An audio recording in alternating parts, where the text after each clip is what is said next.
الله لا إله إلا الله۔ مدرسہ مدینۃ العلوم شکاری پور میں ماہانہ مجلس ذکر کا آغاز۔ ڈاکٹر امجد حسین حافظ کرناٹکی کی سرپرستی میں شکاری پور کے عوام کے لیے ماہانہ مجلس ذکر کا ہوگا اہتمام۔ 16 نومبر سال 2025 بروز اتوار بعد نماز مغرب ماہانہ مجلس ذکر کا افتتاح ہوا۔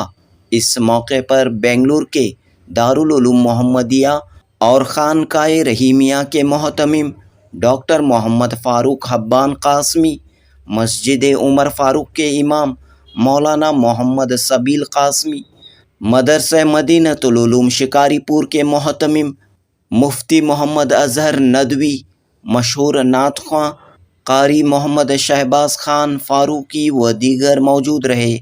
ذکر کے آداب، طریقے اور فوائد کو بیان کیا گیا۔ قرآن مجید کی تلاوت، حمد و نعت کے ساتھ مجلس کا آغاز ہوا۔ ڈاکٹر حافظ کرناٹکی نے بنگلور سے آئے تمام مہمانوں کا شکریہ ادا کیا اور یہ پیغام دیا کہ ہر جگہ اس طرح کی مجلسیں ہونی چاہیے۔ قلبی سکون، سرور اور تزکیہ نفس کے لیے ذکر کی مجلسوں کا اہتمام ضروری ہے۔ جنوبی ہند نیوز رپورٹ۔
فدمدم عليهم ربهم بذنبهم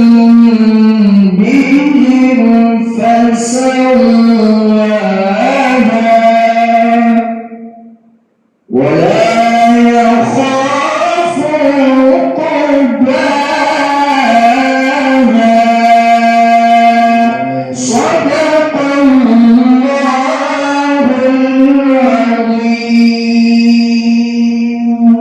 صدق تو ہمارا دل پھٹنے لگتا ہے، جس میں اللہ کا جبار اور قہار جو ہے اللہ تعالیٰ رسالت مآب صلی اللہ علیہ وسلم میں نذرانہ عقیدت پیش کرنے کے لیے عالمی شہرت یافتہ قاری شہباز خان فاروقی سے میں گزارش کروں گا کہ بارگاہ رسالت مآب صلی اللہ علیہ وسلم میں نعت کا نذرانہ پیش فرمائیں۔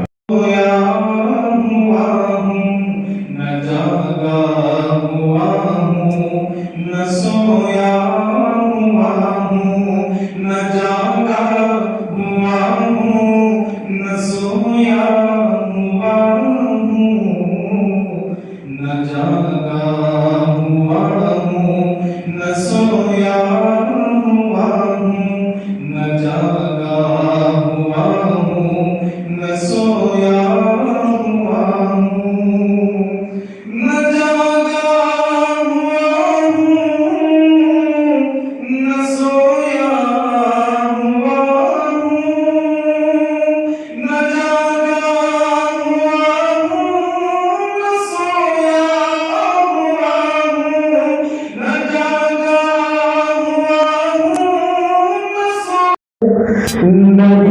کے خیالوں میں کھویا ہوا ہوں،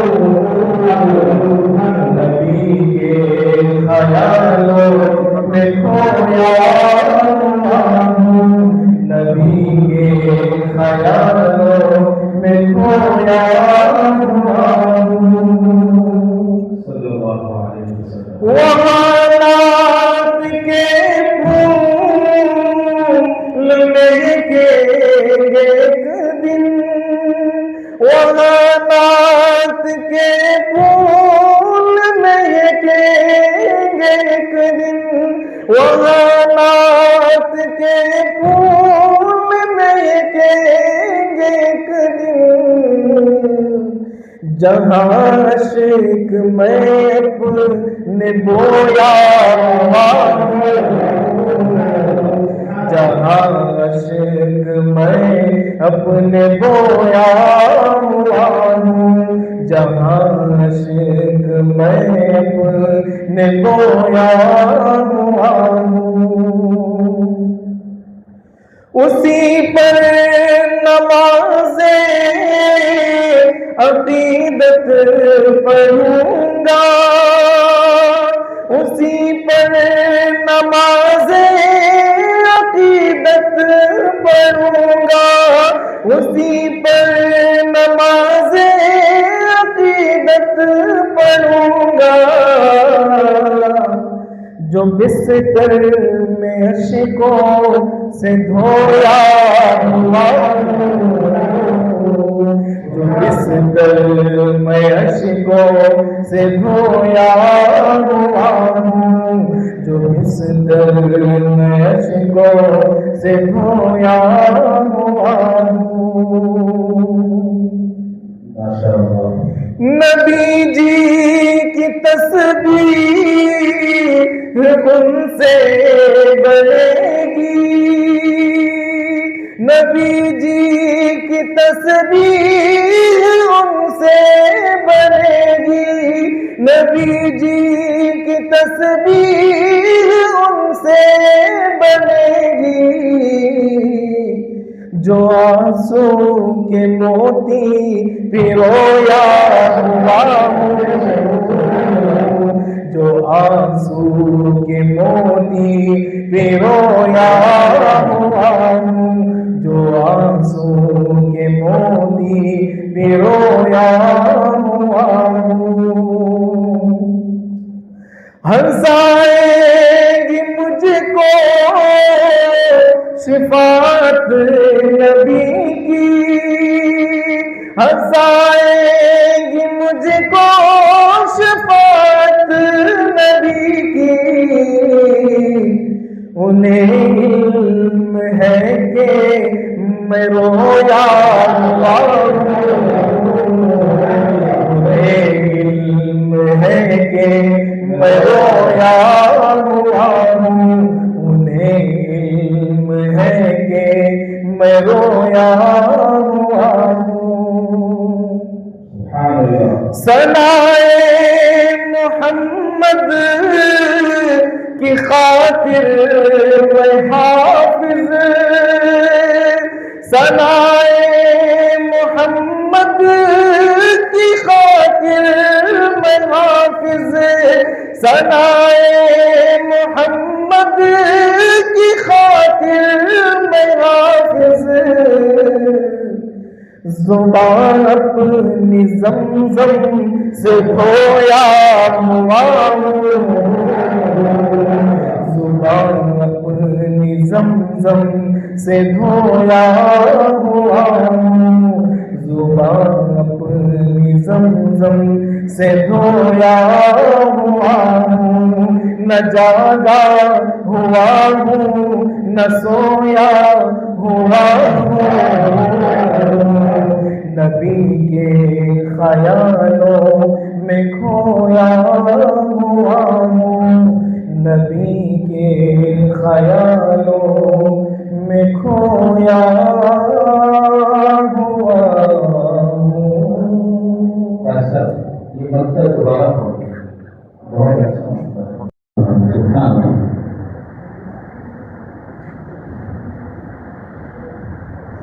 بیٹھ جائیں.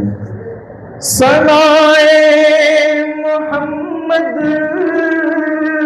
کی خاطر میں حافظ، ثنائے محمد کی خاطر میں حافظ، ثنائے محمد کی خاطر میں حافظ،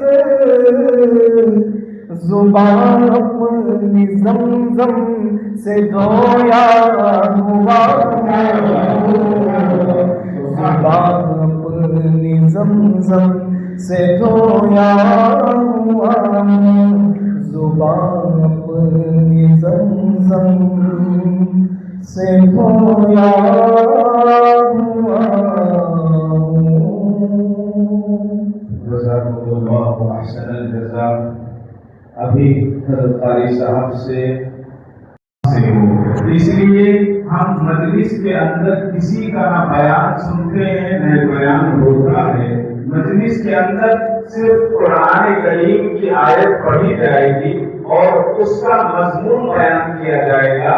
اس کے بعد ایک حدیث پڑھی جائے گی اور اس کی تشریح کی جائے گی.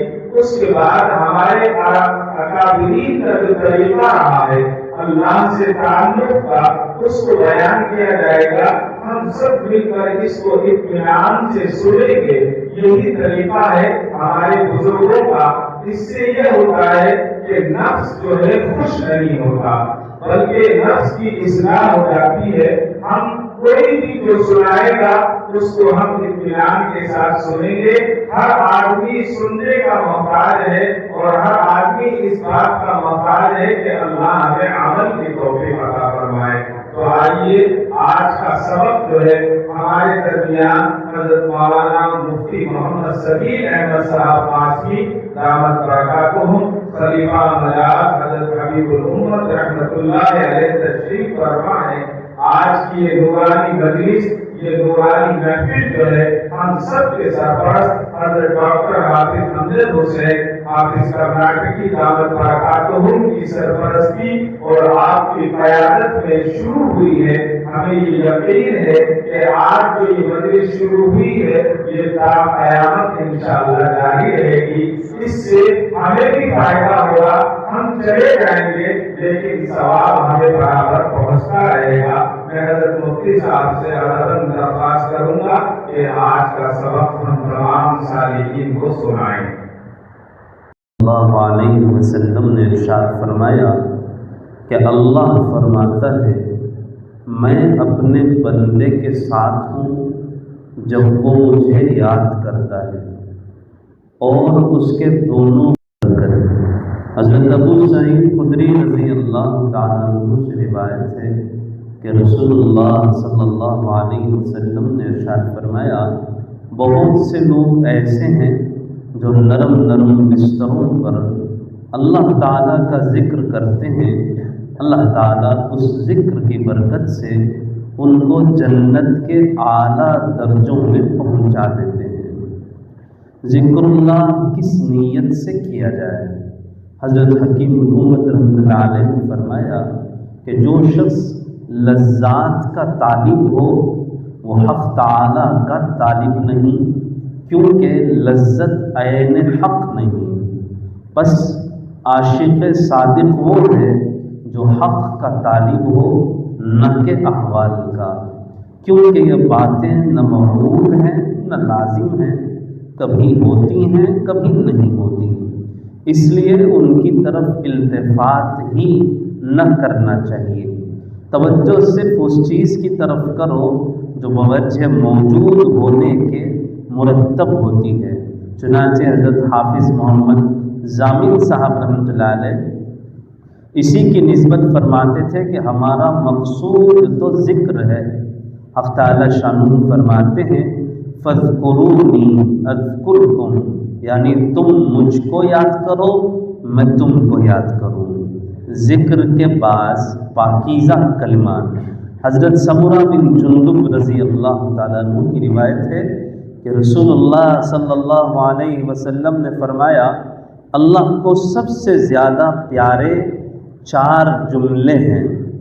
لا الہ الا اللہ اور سبحان اللہ اور اللہ اکبر اور الحمدللہ، جس سے بھی شروع کرو کوئی حرج نہیں۔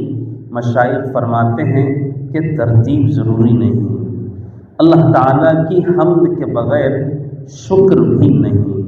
حضرت عبداللہ بن عمرو رضی اللہ عنہما کی روایت ہے کہ رسول اللہ صلی اللہ علیہ وسلم نے ارشاد فرمایا، حمد شکر کی چوٹی یعنی مدار ہے، جو بندہ اللہ تعالیٰ کی حمد نہیں کرتا وہ شکر نہیں کرتا۔ سب سے اعلیٰ ذکر، حضرت جابر بن عبداللہ رضی اللہ عنہ راوی ہیں کہ حضور صلی اللہ علیہ وسلم نے فرمایا، سب سے عمدہ دعا الحمدللہ اور سب سے اعلیٰ ذکر لا الہ الا اللہ ہے۔ کلمہ شہادت گناہوں کے کئی دفاتر پر بھاری۔ حضرت عبداللہ بن عباس رضی اللہ عنہ سے روایت ہے کہ رسول اللہ صلی اللہ علیہ وسلم نے فرمایا، ایک کلمہ شہادت میزان کے پلڑے میں 99 گناہوں کے دفتر پر بھاری ہوگا، اس لیے مومن کو کلمہ شہادت کا ورد کرتے رہنا چاہیے۔ حضرت حبیب الامت رحمۃ اللہ علیہ تحریر فرماتے ہیں کہ میرے اپنے متعلقین میں سے ایک صاحب ہیں جو بنگلور میں رہتے ہیں، پیشے سے درزی ہیں، ٹیلرنگ کا کام کرتے ہیں، مجلس میں شریک رہتے ہیں، مستقل ذکر و اذکار میں مشغول رہتے ہیں۔ بحمد اللہ ان کے حالات لائق تشکر ہیں۔ گاہکوں کے بچے ہوئے کپڑوں کی چھوٹی چھوٹی قطرن بھی واپس کر دیتے ہیں، حلال روزی پر یقین رکھتے ہیں اور منکرات سے پرہیز کرتے ہیں، وقتاً فوقتاً جماعت میں بھی وقت لگاتے ہیں، والدین کی خدمت کرتے ہیں۔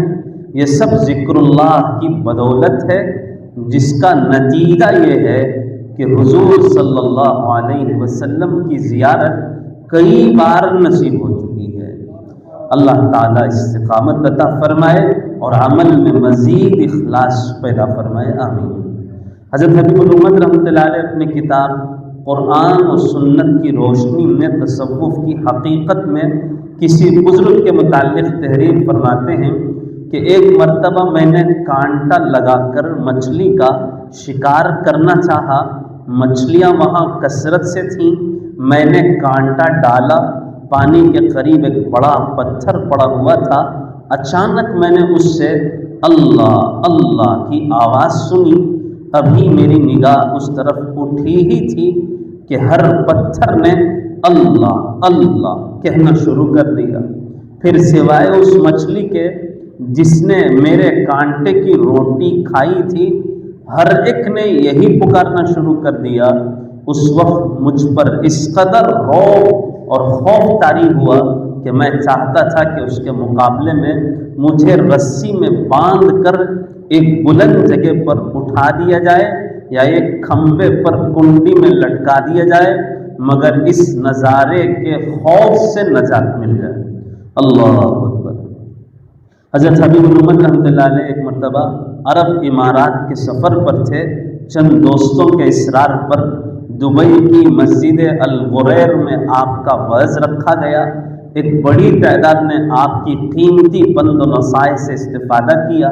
حبیب الامت رحمۃ اللہ علیہ فرمایا کرتے تھے کہ میں نماز سے فارغ ہو کر ایک کونے میں بیٹھا تھا کہ ایک عرب بدو میرے برابر آیا اور نماز میں مشغول ہو گیا۔ اس کے کپڑوں سے بکریوں کی بو آ رہی تھی۔ سلام پھیرنے کے بعد اس نے اپنی پھٹی ہوئی جیب سے تسبیح نکالی اور نہایت اطمینان اور خلوص اور توجہ کے ساتھ اللہ کے ذکر میں مشغول ہو گیا، نہایت محبت کے ساتھ سبحان اللہ سبحان اللہ الحمدللہ الحمدللہ اللہ اکبر کا ورد کرتا رہا۔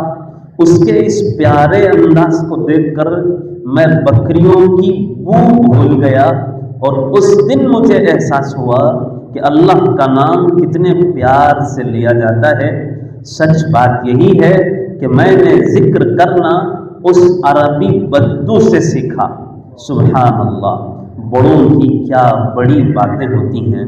ابن القیم رحمۃ اللہ علیہ نے کہا کہ میں نے شیخ الاسلام ابن تیمیہ رحمۃ اللہ علیہ کو کہتے ہوئے سنا کہ دل کے لیے اللہ کی یاد ایسی ہے جیسے مچھلی کے لیے پانی۔ چنانچہ جب مچھلی پانی سے الگ ہوتی ہے تو اس کی کیا کیفیت ہوتی ہے۔ نبی اکرم صلی اللہ علیہ وسلم کا ارشاد ہے کہ جو شخص اللہ کا ذکر کرتا ہے اور جو نہیں کرتا، ان دونوں کی مثال زندے اور مردے کسی ہے کہ ذکر کرنے والا زندہ ہے اور ذکر نہ کرنے والا مردہ۔ اللہ تبارک و تعالیٰ سے دعا ہے ہم تمام کو پڑھنے سننے سے زیادہ عمل کی توفیق عطا فرمائے۔ ہم نے ذکر کی فضائل اور ذکر کا طریقہ ابھی سنا ہے۔ اصل میں ذکر کا طریقہ ہے جو ہمیں بزرگوں نے بتایا ہے، کچھ تو ہم نے سنا ہے، کچھ ابھی ہم عملی طور پر کریں گے۔ ذکر کی فضیلت جو ہم نے سنی، ذکر کرنے والا زندہ ہے اور ذکر نہ کرنے والا مردہ ہے۔ تو لہذا ہمیں چاہیے کہ جب ذکر کریں تو اپنے دل پر اپنی نگاہ کو رکھیں، آنکھ کھلی رکھیں، چاہے بند کریں۔ کوئی بھی دل میں وسوسہ ہے اس کو آنے دیں اور دل کو ایسا سمجھے جیسے کلمی والا لوہے کو گرم کر کر اس پر ہتھوڑا مارتا ہے۔ جب ہتھوڑا مارتا ہے تو دل صاف ہو جائے گا، لوہا صاف ہو جائے گا۔ ذکر کرنے سے دل کے اندر نورانیت پیدا ہوتی ہے اور زنگ دور ہوتا ہے۔ تو ہم ذکر کریں گے جس کو ہم تسبیح فاطمہ کہتے ہیں، لا الہ الا اللہ، پھر الا اللہ، پھر کہیں گے اللہ اللہ، پھر کہیں گے اللہ۔ یہ ذکر ہے۔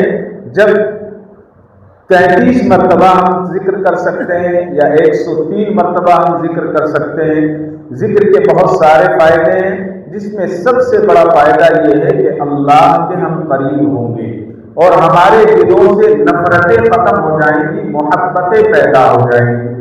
اور انشاءاللہ حضرت دامت برکاتہ کی سرپرستی میں ہر مہینے یہ ذکر کی مجلس ہوگی۔ تو جو ہمارے اساتذہ ہیں وہ ایک کام کریں کہ پورے مہینے میں ہمارے شکاری پور میں کوئی بیمار ہے اس کا نام لکھ لیں، اس کے نام سے انشاءاللہ اس میں دعا کریں گے تو وہ بیمار سے اللہ اس کو شفا عطا فرمائیں گے، اس لیے کہ گاؤں والوں کا ہم پر حق ہے۔